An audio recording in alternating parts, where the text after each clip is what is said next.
ನಮ್ಮ ದೇವರು ಕರ್ತನಾದ ಯೇಸು ಕ್ರಿಸ್ತನ ನಾಮದಲ್ಲಿ ಅನುದಿನದ ಆಹಾರ ಪ್ರಿಯರಿಗೆ ಪ್ರೀತಿಯ ಶುಭಾಶಯಗಳು.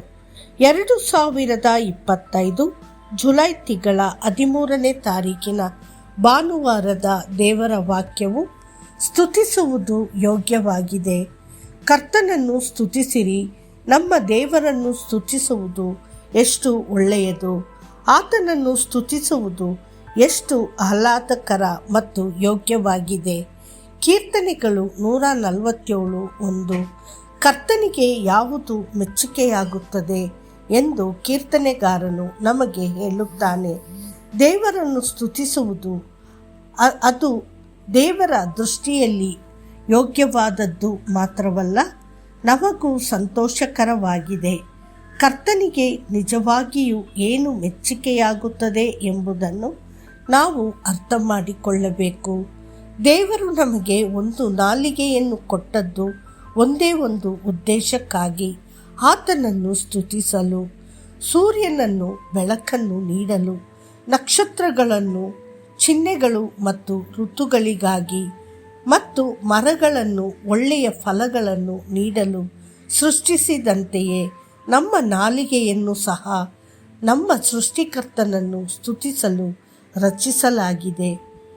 ಒಂದು ತಮಿಳು ಮಾತಿದೆ, ಸೃಷ್ಟಿ ಎಲ್ಲವೂ ಮನುಷ್ಯನಿಗಾಗಿ ಮಾಡಲ್ಪಟ್ಟಿದೆ ಮತ್ತು ಮನುಷ್ಯನು ದೇವರನ್ನು ಆರಾಧಿಸುವುದಕ್ಕಾಗಿ ಮಾಡಲ್ಪಟ್ಟಿದ್ದಾನೆ. ಹೌದು, ಕರ್ತನನ್ನು ಆರಾಧಿಸುವುದಕ್ಕಾಗಿ ಸೃಷ್ಟಿಸಲ್ಪಟ್ಟಿದ್ದೇವೆ ಮತ್ತು ಅದು ನಮ್ಮ ಬಾಯಿ ಮತ್ತು ನಮ್ಮ ನಾಲಿಗೆಯ ದೈವಿಕ ಉದ್ದೇಶವಾಗಿದೆ. ಆದರೆ ಮನುಷ್ಯನು ಆಗಾಗ್ಗೆ ತನ್ನ ನಾಲಿಗೆಯನ್ನು ಹರಟೆ, ಜಗಳಗಳು ಮತ್ತು ವ್ಯರ್ಥ ಮಾತುಗಳಿಗಾಗಿ ದುರುಪಯೋಗಪಡಿಸಿಕೊಳ್ಳುತ್ತಾನೆ. ನಾಲಿಗೆಯನ್ನು ಏಕೆ ನೀಡಲಾಯಿತು ಎಂಬುದನ್ನು ಅವನು ಮರೆತು ಬಿಡುತ್ತಾನೆ. ಅಪೊಸ್ತಲನಾದ ಪೌಲನು ನಮಗೆ ನೆನಪಿಸುತ್ತಾನೆ, ಅಶ್ಲೀಲತೆ, ಮೂರ್ಖತನ ಅಥವಾ ಅಸಭ್ಯ ಹಾಸ್ಯಗಳು ಅಪ್ರಸ್ತುತವಾಗಿರಬಾರದು, ಬದಲಾಗಿ ಕೃತಜ್ಞತೆ ಸಲ್ಲಿಸಬೇಕು. ಎಫೆಸದವರಿಗೆ 5:4. ದೇವರನ್ನು ಸ್ತುತಿಸುವುದು ನಿಜವಾಗಿಯೂ ಸೂಕ್ತವಾಗಿದೆ. ಜನರು ತಮ್ಮ ನಾಲಿಗೆ ಸಂಪೂರ್ಣವಾಗಿ ಸುಟ್ಟು ಹೋಗುವವರೆಗೆ ನಿರಂತರವಾಗಿ ಬಿಲ್ಯದ ಎಲೆಗಳನ್ನು ಸುಣ್ಣದೊಂದಿಗೆ ಅಗೆಯುವುದನ್ನು ನಾನು ನೋಡಿದ್ದೇನೆ. ಅನೇಕ ಸಂದರ್ಭಗಳಲ್ಲಿ ಕ್ಯಾನ್ಸರ್ ಬರುತ್ತದೆ ಮತ್ತು ಅಂತಿಮವಾಗಿ ನಾಲಿಗೆಯನ್ನು ಶಸ್ತ್ರಚಿಕಿತ್ಸೆಯಿಂದ ತೆಗೆದುಹಾಕಬೇಕಾಗುತ್ತದೆ. ಕಣ್ಣೀರು ಮತ್ತು ವಿಷಾದದಿಂದ ಕೂಡಿದ ದುರಂತ. ಅದೇ ರೀತಿ ನಮ್ಮ ನಾಲಿಗೆಯನ್ನು ನಿಂದೆ ಹರಡಲು, ನೋಯಿಸುವ ಮಾತುಗಳನ್ನು ಮಾತನಾಡಲು ಮತ್ತು ಹರಟೆ ಹೊಡೆಯಲು ಬಳಸುವವರು ಒಂದು ದಿನ ದೈವಿಕ ನ್ಯಾಯ ತೀರ್ಪನ್ನು ಎದುರಿಸಬೇಕಾಗುತ್ತದೆ. ಅವರ ನಾಲಿಗೆಯ ಮೇಲೆ ತೀರ್ಪು ಬಂದಾಗ ಅವರು ನಡುಗುತ್ತಾರೆ. ಪ್ರವಾದಿಯಾದ ಯೆಶಾಯನು ದೇವರ ಮಹಿಮೆಯನ್ನು ಕಂಡಾಗ ಅವನು ದುಃಖದಿಂದ ಕೂಗಿದನು, ಅಯ್ಯೋ ನನಗೆ, ನಾನು ಹಾಳಾಗಿದ್ದೇನೆ, ನಾನು ಹೊಲಸು ತುಟಿಯ ಮನುಷ್ಯನು, ಹೊಲಸು ತುಟಿಯ ಜನರ ನಡುವೆ ವಾಸಿಸುತ್ತೇನೆ ಮತ್ತು ನನ್ನ ಕಣ್ಣುಗಳು ರಾಜನನ್ನು, ಸರ್ವಶಕ್ತನಾದ ಕರ್ತನನ್ನು ಕಂಡವು. ಯೆಶಾಯ 6:5.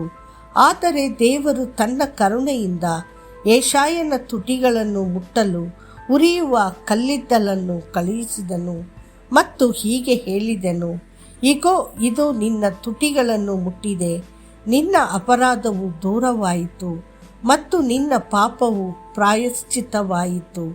ಯೆಶಾಯ 6:7.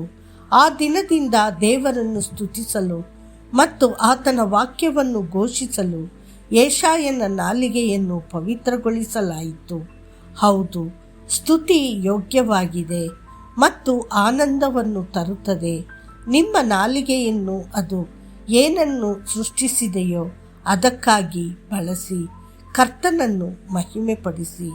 ಅನೇಕ ಬಾರಿ ನಮ್ಮ ಮುಂದೆ ಜೆರಿಕೋದ ಗೋಡೆಗಳಂತಹ ಗೋಡೆಗಳನ್ನು ನಾವು ಎದುರಿಸುತ್ತೇವೆ.